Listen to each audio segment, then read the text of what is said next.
सभी को नमस्कार, गुड इवनिंग। आज का सेशन एक चर्चित खबर को लेकर।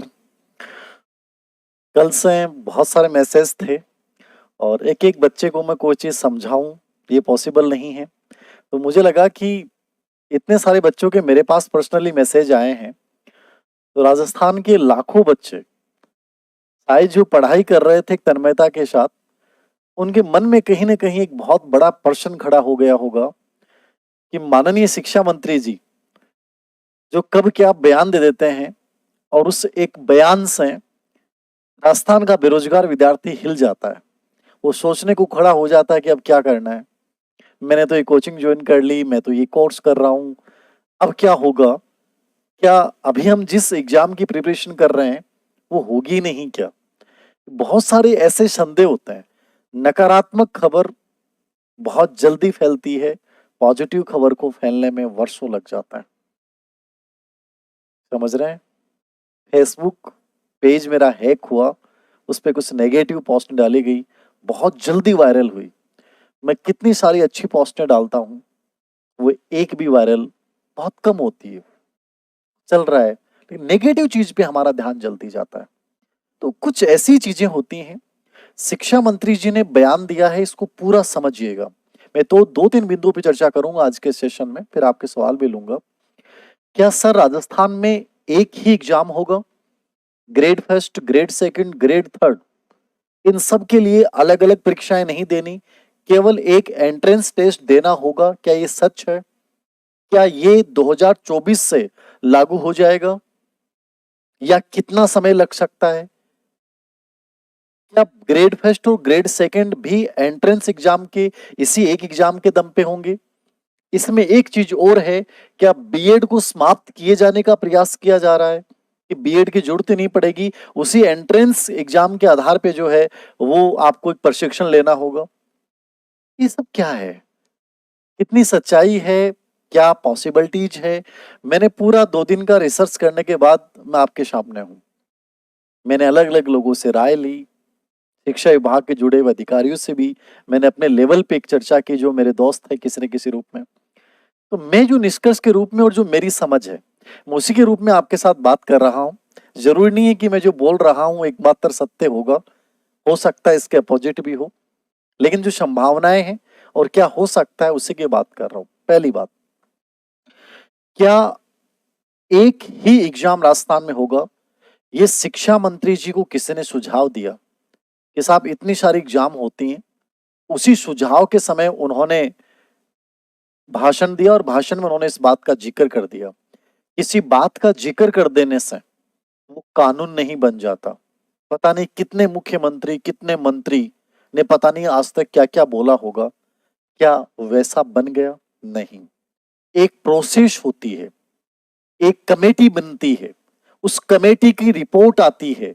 रिपोर्ट आने के बाद विधि विभाग को, कार्मिक विभाग को, कैबिनेट में अनुमोदन होता है। उसके बाद गजट नोटिफिकेशन जारी होता है।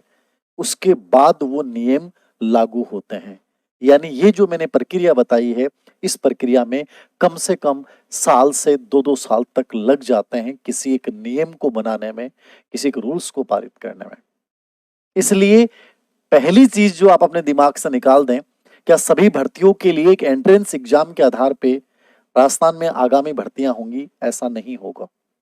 हाँ, मैं जहां तक समझ पा रहा हूं, दो चीजें समझिएगा कि इन्होंने कहा कि टीचर बनने के लिए केवल एक टेस्ट लेने पर हो रहा विचार, विचार है, एक सुझाव है, क्रियान्वित होगा, साल, 2 साल, 3 साल लग जाए। लेकिन यहां दो तीन चीजें देखनी है आपको। जुलाई, जून जुलाई, मैं जो बात कर रहा हूं कि एक बात को गंभीरता के साथ नोट कीजिएगा। आचार संहिता के बाद लगभग 6,000 की ग्रेड फर्स्ट की भर्ती आ रही है।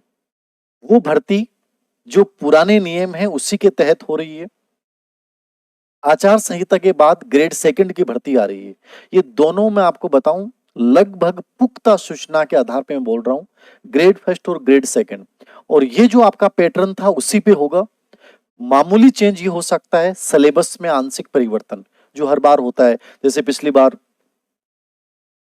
थोड़ा सा फेस्ट पेपर में, ग्रेड फेस्ट में चेंज कर दिया, स्कूल मैनेजमेंट के 2-3 टॉपिक हटा दिए, जोड़ दिए, अपडेट वाले विषय कोई भी होता है उसमें थोड़ा बहुत चेंज कर दें। मैं मतलब कोई भी चीज को लेकर मामूली कोई फेरबदल हो तो, जरूरी नहीं कि ऐसा होगा। बाकी ग्रेड फर्स्ट और ग्रेड सेकंड जिस पैटर्न पे होती आई हैं उसी पैटर्न पे आपके सामने एक भर्ती आ रही है, और ये निश्चित रूप से आ रही है। जो बच्चा गंभीरतापूर्वक प्रिपरेशन कर रहा है उसको अन्य बातों पे ध्यान दिए बिना इस परीक्षा को ध्यान में रखकर, इसके पैटर्न को ध्यान में रखकर अपनी तैयारी को जारी रखना चाहिए। नंबर 2, सर क्या रीट पात्रता परीक्षा के आधार पे grade first, grade second, grade third क्या उसी लेवल पे एक एग्जाम की बात की जा रही है? ग्रेड थर्ड के लिए पूर्ववर्ती बीजेपी सरकार में ये होता था कि रीट के अंकों के आधार पे ग्रेड थर्ड में आपका डायरेक्ट चयन होता था। उस प्रक्रिया को निश्चित रूप से फॉलो करेंगे। मुझे लगता नहीं कि ग्रेड थर्ड के लिए कि अलग से कोई एग्जाम और करवाएंगे। निश्चित रूप से मुझे लग रहा है कि रीट पात्रता, अब आप कहोगे सर रीट पात्रता के बिना भी तो हो सकता है, कभी नहीं हो सकता। रीट पात्रता परीक्षा आरटी 2009 और न्यू एजुकेशन पॉलिसी का रूल है, उसके बिना आज आपने देखा होगा कि बंगाल में 24,000 लगभग 25,000 टीचर्स की भर्ती को रद्द कर दिया गया जो 2016 में हुई थी। 8 साल से वो जचे हुए थे, उनसे वेतन ब्याज सहित वसूलने की प्रक्रिया भी शुरू कर दी गई। उसमें एक बात लिखी हुई थी कि इनमें से बहुत से टीचर्स बिना पात्रता परीक्षा टेट एग्जाम पास किए बिना उनको लगाया गया था। यानी ये एक बहुत बड़ी बात बोल रहा हूं मैं कि पात्रता परीक्षा मतलब रीट के बिना आप कोई भी एंट्रेंस एग्जाम कुछ भी कराओ वैलिड नहीं है। आपको पात्रता परीक्षा तो करनी होगी। तो आपको सबसे पहले मैं बोल दूं, आपको भी दबाव बनाना चाहिए सरकार पे। ग्रेड थर्ड की भर्ती तब तक नहीं आएगी जब तक रीट का एग्जाम नहीं होगा, और ग्रेड थर्ड की भर्ती भी मेरे अनुसार, जो मैं जहां तक समझ पा रहा हूं, ये रीट के बेस पर होगी। यानी आपका जो रीट का एग्जाम है वही फाइनल एग्जाम बन जाएगा, मैं जहां तक समझ रहा हूं, क्योंकि पूर्ववर्ती सरकार ने ऐसा ही किया था और ये बार बार इस चीज को लेकर बयान दे रहे हैं। तो वो वन एग्जाम जो है वो यहां जरूर फॉलो की जा सकती है। नंबर 2 पे न्यू एजुकेशन पॉलिसी में नया प्रावधान आ रहा है। क्या प्रावधान आ रहा है कि ग्रेड सेकंड और ग्रेड फर्स्ट के लिए भी टेट का एग्जाम का आयोजन होगा। वो प्रावधान जुलाई, अगस्त, सितंबर में संभवतः उसका नोटिफिकेशन आ जाएगा। एनईपी 2020 और आरटी 2009 कि किसी भी प्रावधान को कोई भी राज्य सरकार जो है वो पेंडिंग रख सकती है लेकिन अस्वीकार नहीं कर सकती। और ये तो इनकी सेंटर में बीजेपी सरकार, यहाँ बीजेपी सरकार। तो आने वाले टाइम में फिलहाल तो मैंने कहा कि ग्रेड फर्स्ट और ग्रेड सेकंड की भर्ती जो पुराने पैटर्न पे थी एक भर्ती हो जाएगी, लेकिन आने वाले टाइम में टेट का एग्जाम तीनों भर्तियों के लिए होगा। अब उसमें ये लोग ये कर सकते हैं कि जो इन्होंने सुझाव दिया है शिक्षा मंत्री जी को, जिस भी व्यक्ति ने दिया है, उनका सुझाव इस लेवल पे हो सकता है कि देखिए grade first, grade second, grade third के अलग अलग एग्जाम्स भी होती हैं पात्रता एग्जाम के बाद, तो क्यों ना पात्रता परीक्षा में ही कुछ ऐसा प्रावधान कर दिया जाए कि 4 बिंदु होते हैं, उसमें सब्जेक्ट जो है उसके वेटेज को थोड़ा सा और बढ़ा दिया जाए, या कोई एक नया पार्ट और जोड़ दिया जाए। बाकी जो पार्ट है आपके साइकोलॉजी है, हिंदी है, टीचिंग पेडागोजी है और आपका सब्जेक्ट है, वो तो साथ चले ही, उसके साथ कुछ एक नया पार्ट जोड़ के उसी के बेस पे, उसी की मेरिट के अंकों के आधार पे शिक्षक भर्ती में चयन कर लिया जाए।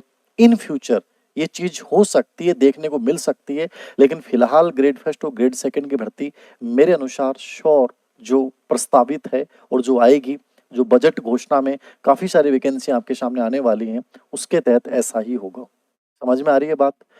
समझ रहे हैं यहां तक जो मैंने बात बोली है कि ग्रेड थर्ड का भर्ती जो है वो निश्चित रूप से रेट के आधार पे हो जाएगी। ग्रेड सेकंड, ग्रेड फर्स्ट की जून जुलाई में जो भी भर्ती आ रही है, श्योर आ रही है, वो पुरानी ही चीजों के आधार पे होगी। ये जब रूल्स और रेगुलेशन बनेंगे तो मैंने कहा इसमें साल भर की प्रोसेस लग जाएगी। 2025 अप्रैल, मई, जून के बाद जो भर्तियां होंगी उनमें हो सकता है इस तर्ज के ऊपर एक कॉमन एंट्रेंस एग्जाम, मतलब जैसे राज्य पात्रता परीक्षा टेट होती है उसी टेट के तहत जो है वो अन्य भर्तियां की जा सकती है, जो न्यू एजुकेशन पॉलिसी भी लेके आ रहा है ग्रेड फर्स्ट, ग्रेड सेकंड के लिए, सबके लिए। तो ऐसा कुछ किया जा सकता है, लेकिन फिलहाल उसमें एक टाइम लगेगा। तो इसलिए आप इस बात में तनाव नहीं लें कि सर वो एग्जाम क्या होगी, क्या कैसे करेंगे, तनाव छोड़ दें। जो अभी बीएड जिन्होंने की है वो सी टेट का एग्जाम दें, रीट की तैयारी हो जाएगी साथ साथ में, या रीट की प्रिपरेशन करें, उसके साथ अपना सब्जेक्ट एनसीईआरटी और आरबीएससी बोर्ड की किताबों को बहुत शानदार तरीके से तैयार कर लें। ग्रेड सेकंड और ग्रेड फर्स्ट के जो अभ्यर्थी हैं उनको बहुत गंभीरतापूर्वक मेरी सलाह है कि जिस राह पे चल रहे थे, अपने सब्जेक्ट को, अपने जीके को, राजस्थान जीके को, साइकोलॉजी को, इन सब को बहुत स्ट्रॉन्ग बनाते हुए आगे बढ़ें। आपकी ये भर्ती प्रक्रिया बहुत जल्दी आने वाली है, तनाव नहीं लें। तीसरा चौथा सवाल मेरे पास जो बच्चों का है उसके बाद मैं आपके सवाल लूंगा।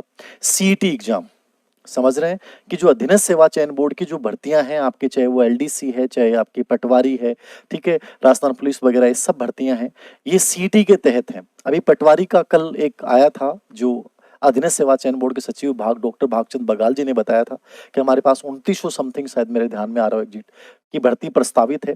लेकिन वो आज उन्होंने एक स्टेटमेंट दिया है कि वो 2024 में जो सीईटी का एग्जाम होगा उसी के आधार पे होगी। तो जो बच्चे अधीनस्थ सेवा चयन बोर्ड की, चाहे वो एलडीसी वगैरह हैं, चाहे पटवारी वगैरह हैं, ग्राम सेवक वगैरह हैं, ये जो भी भर्तियां हैं जो सीटी के तहत होती हैं और जिनका मैथ वगैरह अच्छा है, यदि उनको उनकी तैयारी करनी और उनको लगता है मैं उस पर निकल सकता हूं, तो सीटी का एग्जाम जो संभवतः है अगस्त, सितंबर, अक्टूबर के बीच में कभी भी हो सकता है, उसके सीटी के होने के बाद जो भर्तियां आएंगी, ठीक है। ऐसे ही ग्रेड थर्ड की भर्ती जो है वो आपकी रिट के होने के बाद आएगी। अब रिट का आयोजन और सीटी का आयोजन कितना जल्दी होता है उसके आधार पे ये भर्तियां टिकी हुई हैं, ये मान के चलिएगा, जहां तक मैं इस बात को समझ पाया हूं। और ये बता दिया मैंने, बीएड वाला अभी कुछ नहीं है, बीएड बंद बंद कुछ नहीं होगी, मस्त रहें जो बीएड कर रहे हैं, जिन्होंने नहीं किया उनको बीएड कर लेनी चाहिए, फायदा है, ठीक है। पूरा न्यू एजुकेशन पॉलिसी में जो रूल्स है ना, 8/2009 में जो रूल्स हैं उनको फॉलो करना पड़ेगा। कोई भी सरकार उनको ऐसा नहीं कि मन मर्जी के अकॉर्डिंग चेंज कर दे, थोड़ा बहुत ही ऊपर नीचे कर सकता है। बस यही चीजें थी जो मुझे लगता है कि शायद आपके डाउट्स दूर हो गए होंगे। अब आपके कोई सवाल हो तो आप मेरे से पूछ सकते हैं।